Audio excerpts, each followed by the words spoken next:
Hello again, folks. What a fantastic set that was from Rock and Reel. Hard to believe they're making their Fèis Ila debut. I have a feeling, though, it won't be their only appearance at Bruichladdich Festival Day. I think there was maybe potential for me if I'd maybe had a couple of drams to get an early entry into the competition for cutting the shapes, because I'm a big fan of Franz Ferdinand and loved that wee cover that they did at the end. But I managed to refrain because there are people around. I'm delighted to say this is now our Masterclass Afterparty segment. So very shortly we will be joined by the one and only Adam Hannett. But first, the studio audience has slightly changed since earlier on. I'm delighted that we're going to be joined by some of our local Islay wholesaler partners, as well as Julie McIntyre, the accountant that sends them the invoices. We have Fraser Campbell from Campbell's over in Port Ellen. We have Ewan Graham from the Ballygrant Inn. We have Gillian and Ian Hamilton from the Bridgend Hotel, who, extra shout out for you guys, hello to everyone at Bridgend, are actually screening the full day of virtual events at the hotel. So hello everybody, and hope you're enjoying the day so far. I'm also joined by Rab, last year's fired. Yeah. Last year I think it was. So I've got a 20-minute segment. That's all I got. Yeah. For this year. Well, it's something. You're lucky to get that. We'll see how you do this time for next year. So Rab will be joining us for a little natter with Adam, but we're going to leave you in even more suspense because we've been running the polls, as I'm sure that you're all aware. So we've got Megan, Helen, and our digital team behind the scenes have been taking all the information you've been given from us there. Without these guys, this festival wouldn't be able to run. The big question on everybody's lips was, if you could pick one dram to try of the set from the Masterclass, which one would it be?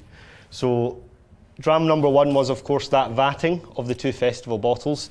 Great to hear a little bit more insight on that from Adam himself, because that vatting process is really quite complex when you're dealing with spirit of different cask types, different ages, and bringing those together and the challenges that can bring. Dram 2, of course, being that lovely 18-year-old Bruichladdich.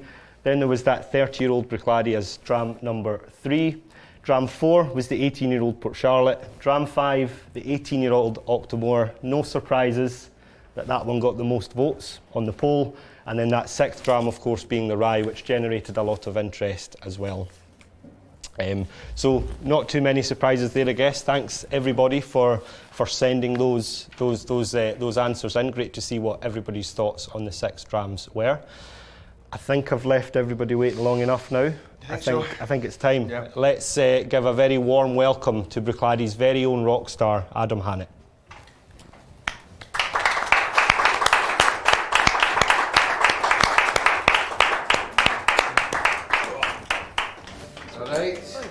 Welcome to the studio. Thank you very much. I'm just going to apologise because absolutely nobody asked to see my legs today. I was just going to say, I know, exactly.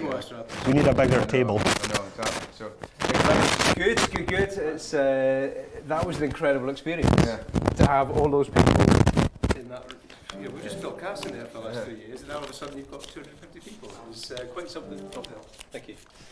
You always have mic problems. I don't know what it's just. My voice must be just too much for these microphones to handle. I don't know. It did get me a little cameo though, because I got to get that little run on mid-sentence to give you a... There was never a problem with the mic. Yeah, you just did it deliberately. That's exactly what I said. They wouldn't let me on this year, so I thought I had to force my way on by wrecking the microphones.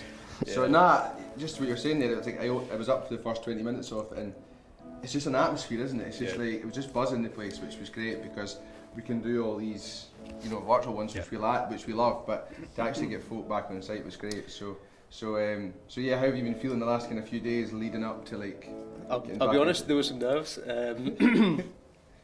I think usually I tend to not sleep for a few days around about this because there's so much going on anyway with the whole kind of thing, and then putting together the drams is kind of the easy bit, and then it's talking about them and telling the stories and all that kind of stuff. But it's the thought of it's always worse than actually doing it, and honestly you just feed off with the people who are there enjoying it, getting into the drams. It's just you feed off that, and it's really good. Really enjoyed it because it was like.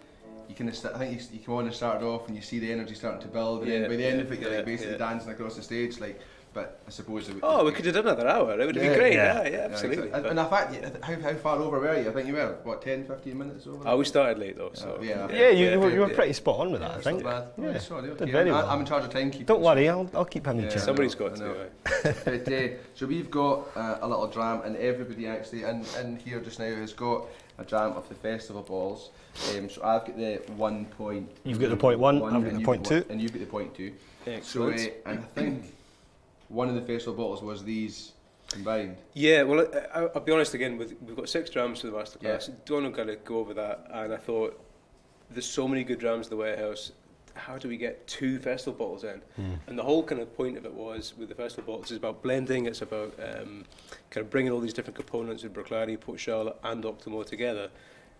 And we split them out with the bourbon cask maturation and the wine and sherry cask maturation, so bringing them back together again for the Masterclass just seemed like the right thing to do, because I don't imagine many people will buy both bottles, crack them open and start having a taste them, so, but it works really, really nicely, it's really well balanced. So we're going to do that, right? Yeah, you give me one of yours. Now that I know how good it tastes, definitely. Definitely. And then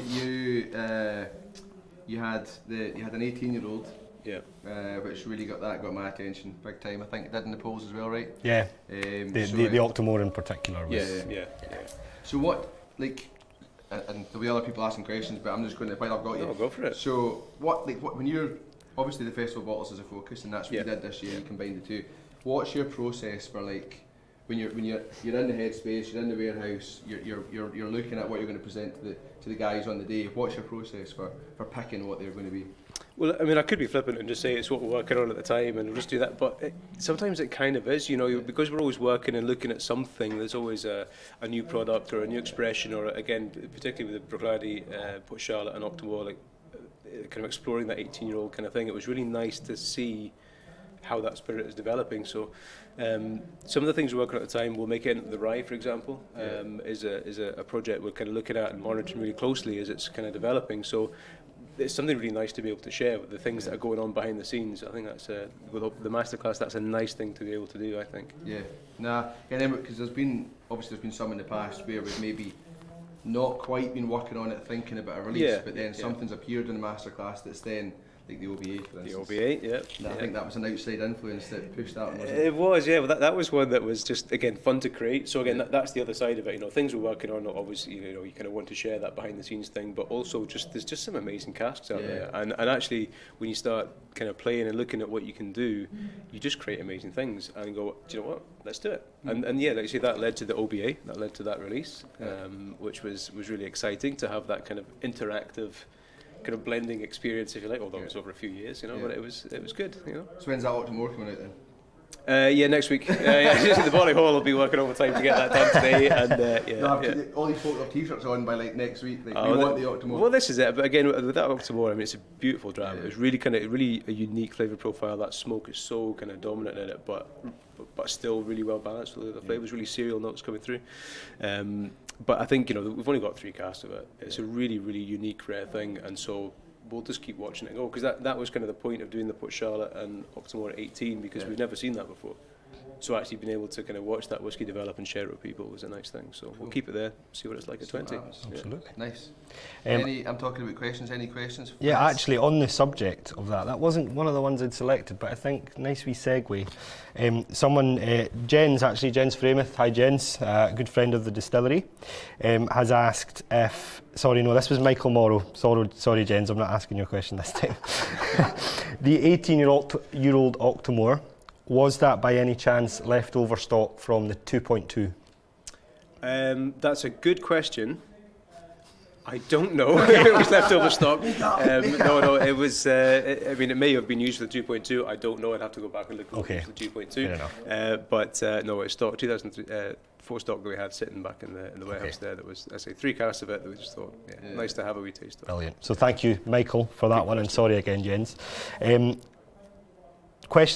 2 questions about the rye that I've vatted, married together, blended together myself into one, and they're focused on the rye. So Matt Suchek has asked how many casks were filled with the rye whiskey, and Tatsuya Ishihara has asked any plans to have it released.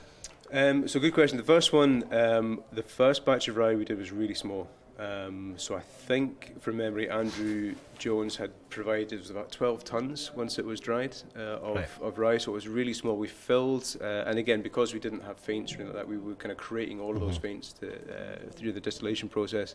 So I think we filled about 34 barrels back in 2017 of that, so it is really, really small, really small. But the second part of the question, again, we're looking at it. I think it might be something interesting to release a bit of a, kind of like we've done at the Masterclass. It's a work in progress. It's a really interesting thing, watching it develop. And actually, look, here it is at 4 or 5 years old. See how it goes. So I think people are interested. Over the last few years, you know, we have had people around. And you know, it's the worst kept secret at Bruichladdich. I can't not taste the people who come into the warehouse. So I think there's a real anticipation, a real excitement about it, and I think that's, you know, we want to get it in a bottle and let people taste it. So hopefully soon. We bonded over that first batch of rye. I mean, there was a lot of hours. Well, you were mentioned in the Masterclass actually. Well, it was the look on, because I was telling the story when Gordon and you put the first mash in, and we were all there. Everything was great, fantastic. And I went home, came back out at 6 in the morning to the next 12-hour shift with Graham and Gilly, and the look on your face, honestly, and Gordon's face was a picture. Just, you know, could not get the water to drain. I've got to remember that, because like the last few days building up to this festival, we've had a lot to do. It's been pretty stressful. But when I think back to that first rye mash, that smashing that stress out of it, like, I think that the point at which we would normally be, like, you know, if you're after maybe 14 hours, we were about 2 hours into what a normal mash would be. It was just like, we thought we were doing something wrong, you know, we were just like, what are we, we've missed something, we've left a valve closed or something, but it was just like, what a nightmare. But then, as you say, the spirit that started to trickle out the stills, like, days later. I know, unbelievable. And I think that's the thing, isn't it? It just takes all that time, all that effort to put into it, and you know, we learned so much in the course of that week, from that first mash to the last mash. It was completely different. Exactly. You know, we really got the hang of it. I don't think I ever got the hang of it. That's why I'm not here, I'm not the mash. I'll say nothing. So any other questions on there, Franz? Yes, this one I guess I can ask from Jens this time. A bit more relevant. A couple of years ago, we experimented, or more than a couple of years ago, a few years back, we experimented with different peating levels, so the rins and the lock and all. Do we still do any experiments like that? Is it something that is in the pipeline going forward? Well, not really, no, because again, those kind of experiments are quite good to look at it, but when you've got Bruichladdich unpeated, Port Charlotte heavy peated, octamor super heavy peated, and octamor again will vary in itself. I think that's kind of enough to be getting on with, and we really our focus over the last few years has been about kind of that barley exploration, and you know, we think of the bare barley, the organic, the biodynamic, the island grown, the single farms, you know, all of that kind of stuff there. So the peating levels, we don't have space in our production program at the moment to be able to kind of look at that. And I think across those 3 peating levels, we've got a good range. So the lock and all, the rin, were interesting to look at, but I think we'll you know, peat's probably one for the future, particularly when we start to put the maltings in, whenever that may be in the future, looking at that kind of the peat and the mainland peat, island peat, all that kind of debate. It'll be interesting to look at it that way. You were doing mashing and running the stills when we were making rins and lock and all, right? Yeah. Because obviously, from my experience in production, you know when you come into the courtyard and octamor's been mashed, right? You can smell it from here to the mini market, and then for Charlotte's, you know, almost the same. What was it? Was it really obvious, the nuances with the peat levels? I'll be honest, not really. No. I mean, I think once you get even a small level of peat, you pick it up. And I mean, I was going to say, with a massive level of peat, you maybe wouldn't notice as much, but actually you do notice when it's octamor. Like when we started mashing the Isla octamor, the octamor a few weeks back. I mean, I could smell it in the house. That's it. You know, like the wind's going the right way. Yeah. Like we were up in the office and we cracked a window actually one day because it was like boiling up here, and it was just like blowing in, like it was unbelievable. Yeah, but I mean, you could taste it. Walking to the mash house, see the boys in the night shift, you could taste it in the air. It was just incredible. So. And I have no iPad in front of me, but I know for a fact there are now dozens of questions asking exactly what that ppm was. For that batch we'll just get the analysis done, so okay. we haven't got that. We'll come back to that one. We can update for those of you asking, as I'm sure you all are. Yeah, I think I noticed on Friends of Bruichladdich, obviously Friends of Bruichladdich a Facebook page. Adam, I know you're not a Facebook guy. What's Facebook? Pen and paper. That's me still. Yeah. But I noticed on Friends of Bruichladdich when we were building up to this festival, and I always like to just keep my eye on what the guys are saying, because it's like, you know, a community now of over 10,000 people, and it's great, it's immediate feedback. So whenever we release a product or we have a new campaign or whatever it might be, you get immediate feedback. So I'm always on, like, watching for what they're saying. They're always guessing what's going to be the festival bottles, and actually, because this year's festival was Rock and Doll, there were like loads of folk on there were certain it was going to be a Lock and Doll. Was the festival bottle. And then so I was walking there and I was going, the conversation. Did we miss a trick there, maybe? I don't think so. Like, no, it's cracking anyway. But yeah, so when they came out, I was like, oh right, it's not Lock and Doll. But I think once folk taste these two things, like, they're going to know why it's not Lock and Doll. Like, exactly. Because they're mega interesting for me. And actually another thing was, a lot of folk are saying on FOB, we're saying another ternary. But it's completely different. Yeah, really different. Liquid-wise, just totally different. Really different. Yeah. So with the 1.1, it's really about that kind of bourbon cask maturation. So they're roughly the same age. One is 13, one's 14. The bourbon cask maturation is really about showcasing that spirit, that kind of fruity, floral kind of character. I mean, we're getting that kind of that stone fruit, that peach, that apricot style coming through, but across the three brands with that peach smoke in there as well.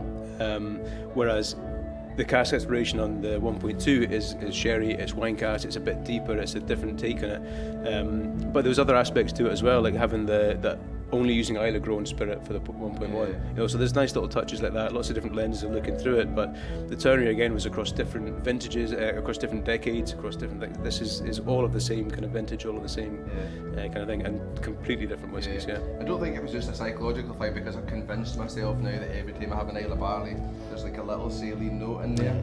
But I'm certain with this that with sure. 1.1 that is definitely get that. Yeah. It's actually on your lips. It's like it's like when you've had there's loads of chips. There's that salt that's on your lips. It's proper. Like, I definitely get it. There's something there with the Islay barley maturation. So you'll notice that it's really. I'm sorry for everyone kind of watching at home here, who's not tasting this with us, but you'll. I'm not sorry. Yeah, you'll notice that it's really viscous. Yeah, so the Islay barley always gives us that kind of deeper, richer texture.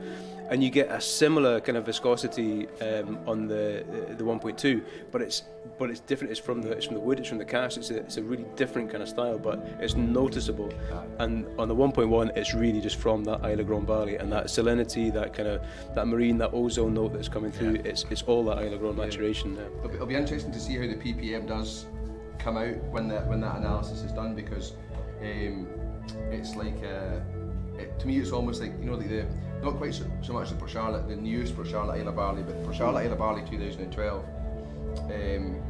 I find it very similar to that, like just in terms of like the saline note, the stone fruits you're talking about. But I think for me the peating levels settled off round about there. I think. Yeah. I mean, I'll take that as a compliment, Rad. Thank you very much. Yeah. So if you were going to take a bottle of one of the 6 drams from today, what bottle are you taking home? Good question. I would take home the Bruichladdich 18-year-old.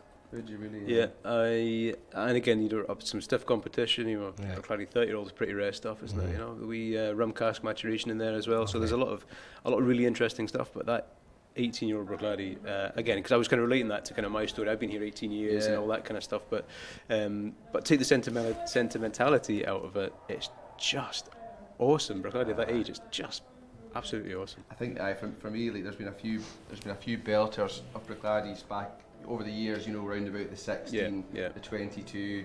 Those ones that were, and I think actually the 22. I just saw on the banner. I think the 22 is for sale here today. Yeah, just to rub it in to the digital audience even more. A bottle of Bruichladdich 22 for, and how much was it again? I don't want to say it out loud. I'll feel sick. But anyway, I need to get a bottle. But yeah, I had a little taste of Bruichladdich 18, and it's like, I think, and I'm not just saying this because you're here, I think it blows them all out of the water. It's just like, it was unbelievable today, so it would be great to see where that goes. Well, that's it. We'll see what happens. And what about our studio audience enjoying your drams? Yeah. Excellent. Very good. Very good. I believe Adam has a little announcement to make before we wrap up. You're leaving. Do I? And I'm taking over. Yeah, okay, great. Well, there you go. No, I do. So, I do believe that the announcement is for the festival bottles online, the ballot is now open. So, good luck, everybody. Yes, It good luck. is now happening. Absolutely. Just to add to that, the ballot's open. It's open until Wednesday, so please don't close your tabs. Get rid of us, lovely people on this couch. You can still already enjoy gone, the rest Fraser. of the. We can still enjoy the rest of the festivities, and you have plenty of time to get your ballot entries in. So yes, get those done by Wednesday, and good luck to everybody. Thanks for joining us, Sam. Yes. Pleasure. Cool. Thanks very much. All right. What's your drink of choice now? And outside, you going to the cocktail bar? Tea. Or? Tea. You do the cup of tea, to be honest. Yeah. Fair enough. I like it. Keep it simple. So yes, thanks very much to Adam for joining us. Thanks to Rab as well. We'll wrap that up there. Great to hear from the man himself, fresh off the Masterclass press, as I was saying earlier. We're going to have a short break, but we'll be back in the next few minutes to introduce our next rockin' band. So we'll see you all then.